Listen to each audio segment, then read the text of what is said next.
输掉了自己的，我输光了所有。 Cerita akan berfokus pada seorang penjudi muda bernama Lu Fei, di mana ia saat ini sedang berada dalam kondisi cukup mengerikan setelah kalah dalam taruhan besar. Selain kehilangan uang, Lu Fei juga kehilangan kehidupannya sendiri akibat melakukan hal-hal semacam itu. 而我接下来要讲的，安静地看过这座城市。 Beberapa minggu sebelum Lu Fei mengalami kondisi yang mengerikan, ia sering berkunjung ke sebuah tempat judi bukan untuk bermain secara legal, melainkan mencari mangsa yang akan bermain dengan memperhatikan berbagai aspek seperti seorang pemula yang kondisi mentalnya belum sempurna untuk bermain. 我的游戏即将开始的凶狠，其实已经输过河的人怕死，任何心狠。 Setelah berhasil menemukan mangsa, Lu Fei akan mengajaknya bermain tanpa sadar jika hal itu merupakan sebuah trik agar si pemula bisa diperdaya dan berakhir dengan mempertaruhkan semua kekayaannya. 每一局摸3张币大小，帮子最大，其次是老婆。注意力，让他认为自己给。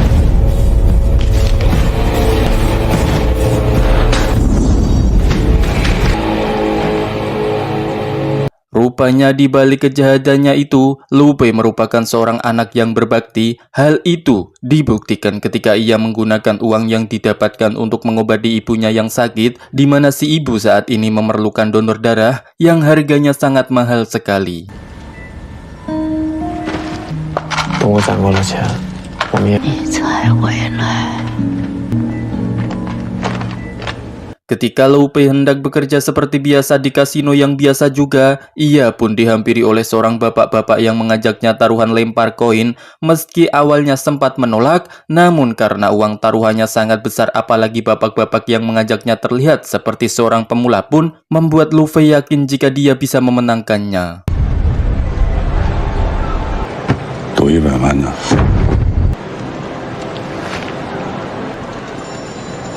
敢吗？ Dan ya, si bapak tua itu rupanya adalah pemilik dari kasino tempat Lu Fei bekerja bernama Tuan Qin. Yang sebelum pergi meninggalkannya, si bapak itu memberikan Lu Fei 7 hari untuk melunasi semua hutangnya dan meminta semua pihak keamanan untuk melarang Lu Fei kembali ke tempat ini. 你是被那100万迷惑了。以后再让我发现赌场里有这样的寄生虫。 Setelah kejadian di kasino tersebut, kita akan diperlihatkan dengan Lu Fei yang berniat untuk menculik anak Tuan Qin agar mendapatkan uang tebusan. Tidak perlu besar asalkan hutangnya kepada si Tuan Qin bisa lunas kurang dari 7 hari.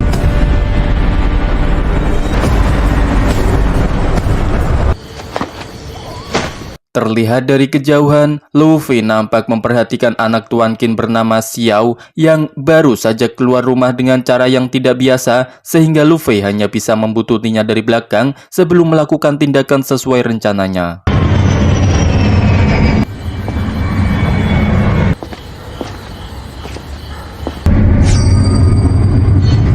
Alih-alih berhasil menangkap Xiao, Lu Fei malah hampir mati oleh Xiao itu sendiri, yang bukannya membunuh orang yang akan menculiknya. Xiao malah mengajaknya makan di sebuah restoran yang buka selama 24 jam. 我叫路飞。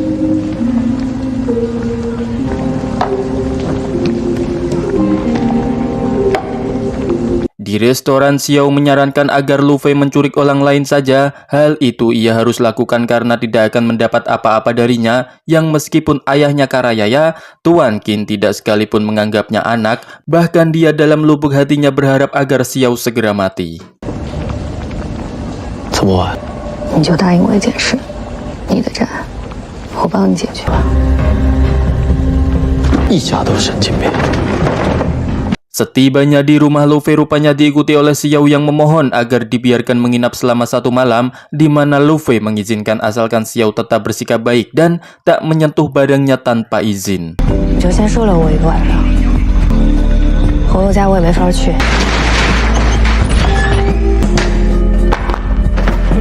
Setelah merasa jika Xiao sudah tidur, Lu Fei pun buru-buru masuk ke ruangan perawatan ibunya untuk mengganti darah agar proses transfusi tetap berlanjut. Namun setelah melihat persediaan kantong darahnya yang tinggal 2, Lu Fei langsung pergi ke apotek gelap tempatnya membeli darah itu. Yang baru saja ia sampai ke sana, tiba-tiba... 别的地方买啊。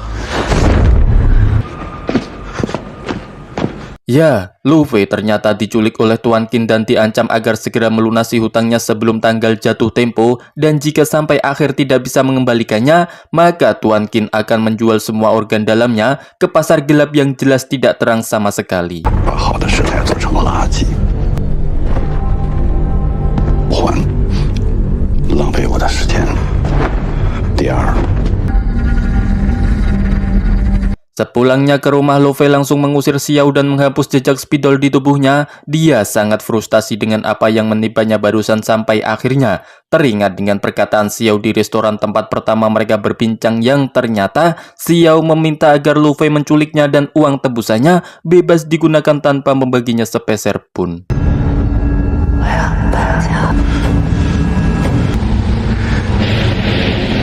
Lu Fei yang tidak punya pilihan lain akhirnya menyuruh Xiao untuk kembali masuk. Ia menyetujui tentang penculikan yang Xiao sarankan, di mana mereka langsung membuat skema agar seolah-olah penculikan itu benar-benar terjadi. 你要让秦海培相信他的女儿被绑架了。少有2个人，一个负责绑票。那我们现在开始。这个最傻的老裴才会那么干。 Setelah dirasa cocok dengan salah satu dari sekian skema yang mereka buat, Lu Fei akhirnya mulai menjalankan aksi dengan mengirimkan jaket Xiao ke rumah Tuan Qin, kemudian mengirimkan live chat kepada Tuan Qin lewat situs luar negeri agar terhindar dari pelacakan polisi, di mana Xiao meminta uang tebusan kepada ayahnya sebanyak 10 juta yen meski Lu Fei sendiri sebenarnya tidak terlalu menyetujui hal itu.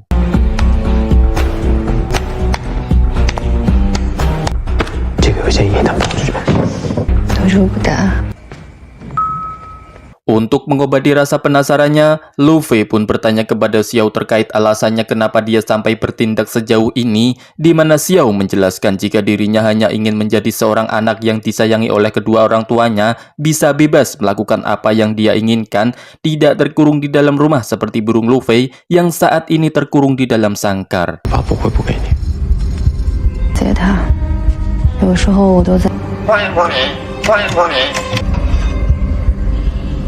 Beberapa waktu berlalu, akhirnya Lu Fei mendapat pesan yang membuatnya cukup deg-degan, namun sialnya pesan itu hanyalah spam berupa promosi agar ia bisa bermain di situs milik Tuan Qin, yang karena waktu terus berlanjut tanpa adanya balasan dari Tuan Qin, Lu Fei memutuskan untuk mendatangi rumah orang tua itu. Yang baru saja ia sampai di sana, Lu Fei terpaksa harus kembali setelah mendapatkan notifikasi dari ponselnya.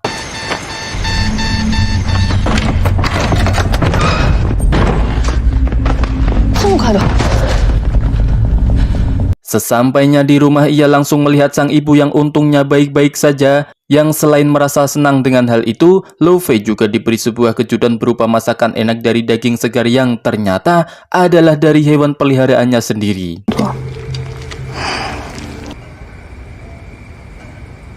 今天下午出门前是我态度不好。 Meskipun masih marah dengan apa yang Xiao lakukan, Lu Fei langsung menyembunyikannya di ruangan si ibu sebelum Tuan Qin menyadari jika anaknya saat ini berada di rumahnya. 你就待在这里。这边上了。 Setelah Tuan Qin memasuki rumahnya, mereka tampak saling bertatap-tatapan tanpa banyak bicara. Yang di momen krusial itu, Tuan Qin malah penasaran dengan sebuah pintu yang terkunci. Ia kemudian meminta Lu Fei untuk membukanya dan memperlihatkan isi di balik pintu tersebut yang ternyata...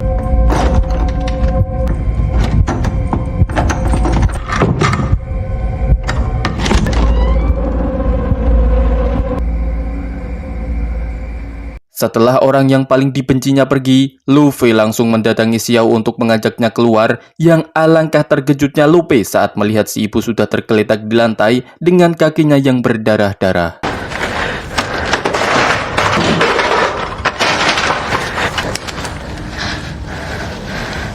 是给他治病用的。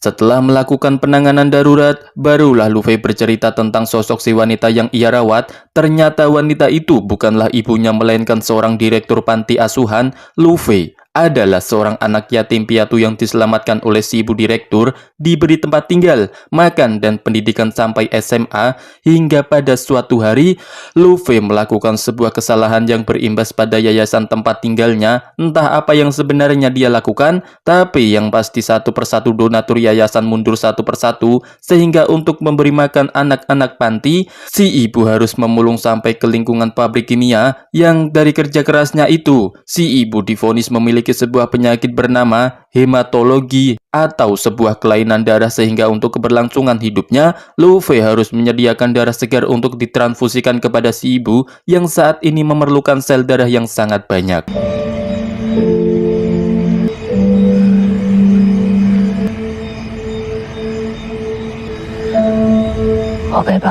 Ketika sedang bercerita itulah, Lu Fei tiba-tiba saja mendapat pesan untuk dari Tuan Qin, di mana ia akan mengikuti permainan Lu Fei untuk menentukan siapa di antara mereka yang akan menang. 你怎么了？ 没什么。 Setelah kontekan itu selesai, Xiao pun teringat dengan pesan terakhir yang dia kirimkan kepada temannya di kota sebelah. Rupanya sebelum pergi ke tempat Lu Fei, Xiao berniat untuk menumpang di rumah temannya. Namun karena tidak mendapatkan jawaban sekaligus uang dan baterainya hampir habis, ia memutuskan untuk pergi ke tempat Lu Fei. Sehingga dengan adanya pesan tersebut, polisi bisa saja menemukan teman Xiao yang besar kemungkinan akan melaporkan hal itu kepada polisi setelah tahu jika temannya saat ini sedang diculik. Di mana hal itu jelas akan langsung mengungkap kebohongan mereka berdua tentang penculikan tersebut. 怎么样了？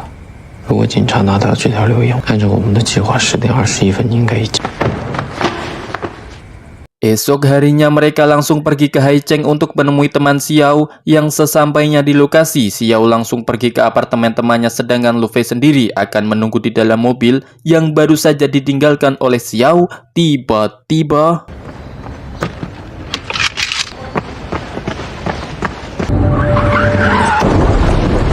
tepat setelah si pemilik mobil yang menabraknya menggedor Lu Fei untuk meminta maaf, seorang polisi juga datang untuk membantu si ibu meminta maaf, di mana Lu Fei langsung berpura-pura teleponan dengan seseorang dan menghiraukan mereka berdua demi menyusul Xiao yang juga sudah selesai dengan urusannya. 他不在这吗？喂，跟我走。 Lu Fei segera membawa Xiao ke sebuah hotel yang tak jauh dari tempat itu. Ia langsung menyuruh Xiao untuk mengirimkan sebuah pesan yang dibubuhi sedikit drama agar seolah-olah benar-benar diculik. Hal itu dia lakukan karena mendapat pesan dari Tuan Qin yang ingin mengetahui jika anaknya sedang baik-baik saja. 他们说只要拿到钱就他们有没有伤害你？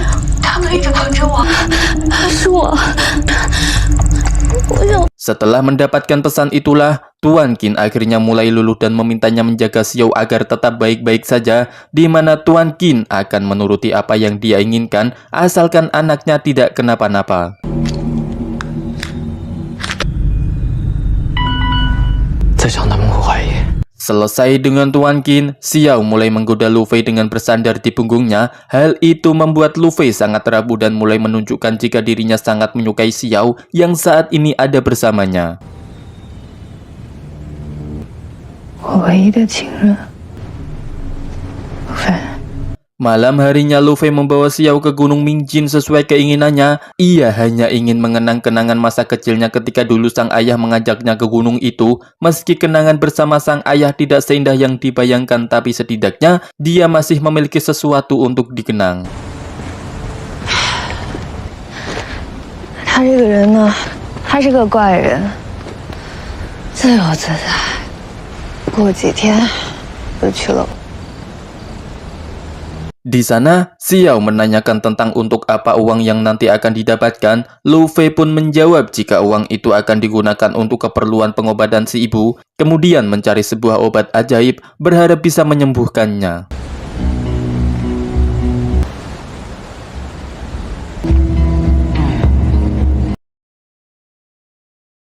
Di hari permainan, Lu Fei pun memberikan sebuah gelang pada Xiao untuk digunakan sebagai alat pelacak, di mana Xiao yang merasa khawatir pun menanyakan terkait apakah Lu Fei akan ikut ke Brazil setelah semua ini selesai, di mana Lu Fei tidak menolak dan menerima tawaran itu karena sejatinya dia tidak bisa pergi kemanapun mengingat si ibu yang terus membutuhkan perawatannya.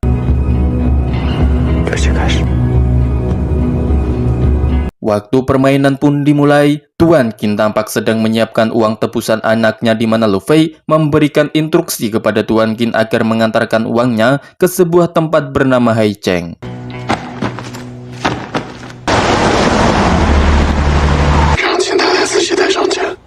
Meski terlihat sendiri, Tuan Qin rupanya dibuntuti oleh banyak sekali polisi yang meskipun begitu, Lu Fei tetap dengan rencananya karena sudah tidak bisa mundur lagi dan untuk lepas dari para polisi yang mengikuti Tuan Qin, Lu Fei rupanya sudah memiliki rencana yang teramat sangat sederhana namun bekerja dengan sangat-sangat baik.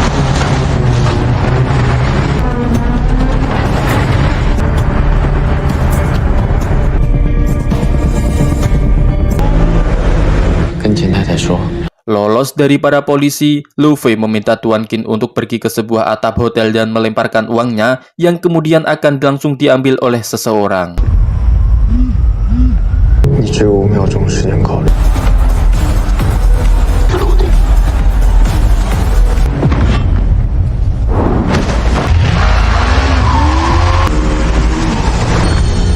Rupanya yang mengambil uang tadi itu adalah Xiao itu sendiri, yang sesampainya ke tempat di mana Xiao dan Lu Fei bertemu, ada seseorang yang menghampiri mereka. Xiao nampak mengenal orang itu, begitupun sebaliknya, yang bisa membuat rencana mereka berantakan.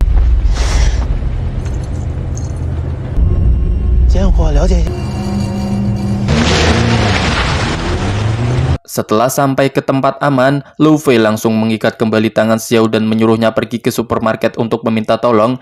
Gelang yang kemarin dia pasangkan awalnya akan diambil kembali, tapi Xiao memilih untuk menyimpan gelang itu sebagai kenang-kenangan terakhir sebelum mereka benar-benar berpisah.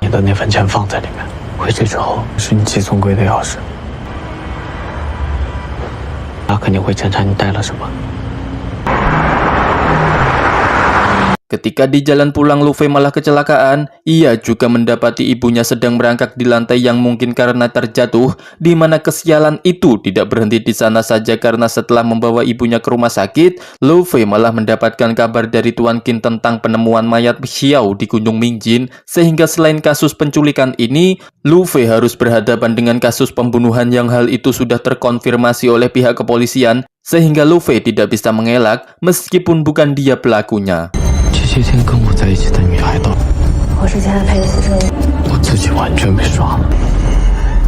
Ketika gambar Xiao di berita sudah dimunculkan, barulah dia sadar jika dirinya sudah ditipu. Entah apa motif si penipu yang sebenarnya dan siapa orang yang selama ini selalu bersamanya. Si ibu dinyatakan meninggal dunia ketika Lu Fei masih bingung dengan serangkaian kejadian yang menimpanya.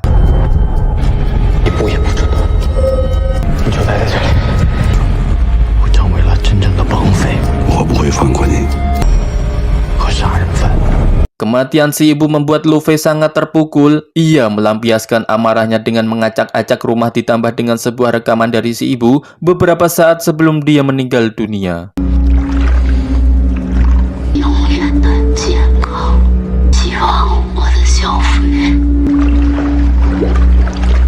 3 hari kemudian, Xiao datang ke tempat Lu Fei untuk meminta maaf atas apa yang terjadi. Lu Fei menanyakan siapa nama aslinya yang sebenarnya, di mana Xiao menjelaskan jika namanya adalah Xiao Wu yang merupakan kakak dari adiknya yang terbunuh.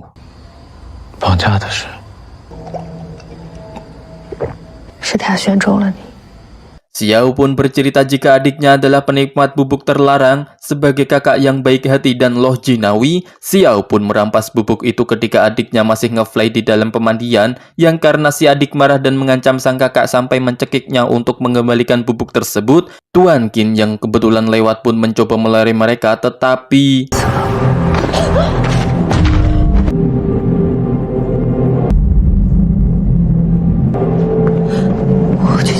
Ketika Xiao akan memanggilkan ambulans, Tuan Qin memarahinya dan membiarkan si adik tetap mati, bukan tanpa alasan. Sebenarnya nama baik Tuan Qin sudah sangat tercemar akibat si adik yang salah pergaulan, ditambah lagi dengan Tuan Qin yang akan mencalonkan diri sebagai wali kota, sehingga terjawab sudah jika kematian tersebut tidak apa-apa baginya, bahkan merupakan sebuah keuntungan demi kelancaran kampanyenya. 这就会影响他的选举。那刻起我就知道。 Lelaki yang mendatangi mereka ketika selesai menjalankan misi adalah sosok pacar si adik yang membuatnya terjerumus ke dalam lingkaran setan. Ia adalah satu-satunya lelaki brengsek yang membuat Tuan Qin berada dalam kesulitan seperti sekarang. 是他选中了你。绑架的是。 Selanjutnya kita akan dibawa mundur ke waktu di mana Luffy masih menjadi seorang penipu di kasino milik Tuan Qin. Waktu itu, rupanya Tuan Qin sudah mengetahui segala tindakannya. Ia tidak sedikit pun ada niatan untuk mengganggunya dengan alasan jika Luffy adalah anak yang cerdas. Sampai ketika kejadian itu terjadi, Tuan Qin mulai berpikir untuk menjadikan Luffy sebagai kambing hitam dan memulai sebuah permainan dengan Tuan Qin yang menjadi tokoh utamanya. 我们一起经历了那么多，都是假的，是吗？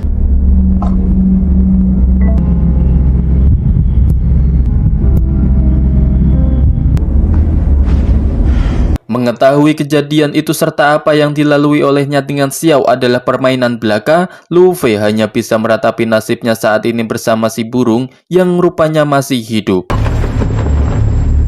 不，也输掉了自己。黑色的，就像这只鸟。 Beberapa hari kemudian setelah kejadian itu, Xiao pergi ke sebuah tempat yang ada lokernya. Hal itu merupakan perintah dari Luffy untuk memberikan bagian Xiao dari hasil drama penculikannya, di mana uang tersebut rupanya full tanpa sedikit pun Luffy membawa bagiannya, karena ia sendiri tidak terlalu membutuhkan uang itu. 表神，所以决定陪你。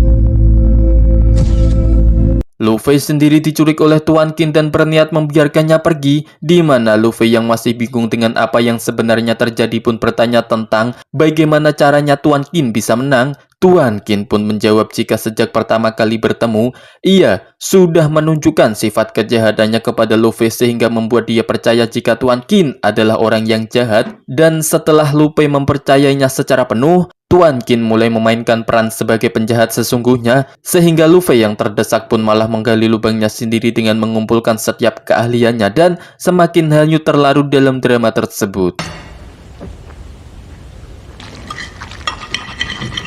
带着这些杂念，终于知道我是赌场老板。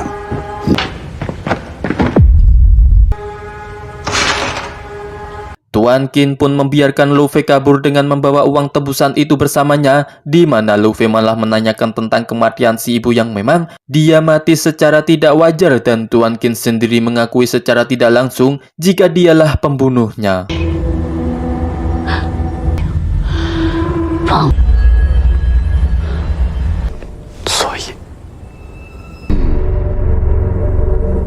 Keesokan harinya, Luffy pergi melihat aktivitas Xiao di seberang gedung tempatnya bekerja. Ia langsung menghubungi wanita pujaannya dan menawarkan apakah akan ikut dengannya ke Brazil, karena rupanya Luffy sudah membelikannya 2 tiket untuk mereka berdua. 我买了2张票，我准备逃走了。你说个方法。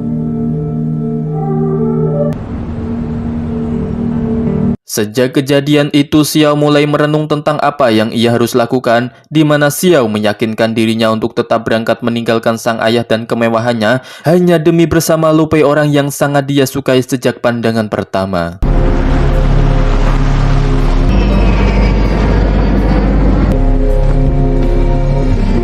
Sementara itu, Tuan Qin yang sedang dimintai keterangan oleh polisi terkait penculikan anak bungsunya malah mendapatkan telepon yang menyatakan jika anak keduanya juga sedang diculik, di mana ia langsung berasumsi jika penculiknya adalah Luffy yang ingin balas dendam, sehingga Tuan Qin langsung menghubungi Luffy untuk kembali bermain lempar koin, dengan Luffy yang kali ini menjadikan kepala sebagai pilihannya. 我将重庆的1918方针，我才华。Xiao sendiri tidak menemukan keberadaan Luffy di bandara, yang setelah mengingat gelang pelacaknya, ia mendapati Luffy sedang berada di sebuah hotel dan langsung menyusul. Saat itu juga, Xiao mendapati Luffy dan ayahnya berada di tempat yang sama, di mana ia memilih untuk menyusul lelaki pujaan hatinya dan langsung ambek-ambekan setelah merasa jika dirinya dibohongi. 你就是想把我骗上飞机，然后让我爸误以为强迫跟我一起去巴西。现在是在报复我吗？ 就在不久前，我刚喝下你为我准备的红。 Mengetahui jika Luffy masih menjalankan permainan dengan ayahnya, Xiao memberitahu jika saat ini sang ayah sedang bersama polisi untuk datang ke tempat ini, di mana Xiao tak menyadari jika memang kejadian ini sudah Luffy perhitungkan sejak awal. Dan tebak apa yang akan terjadi?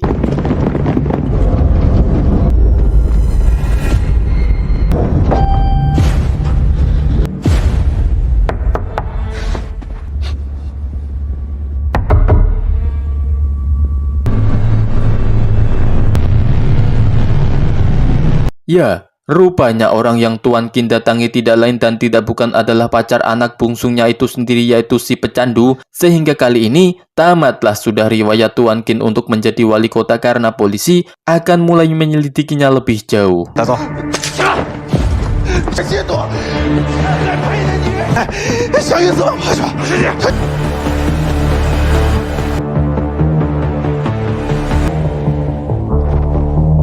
Dengan kesuksesannya itulah, akhirnya Luffy berhasil bernafas lega karena telah berhasil membalas kematian si ibu. Namun Xiao nampaknya tidak menyukai apa yang Luffy lakukan, yang meskipun begitu, rasa cinta mereka berdua membuat Xiao kembali luluh dan memutuskan untuk tetap pergi bersama Luffy ke negara Brasil.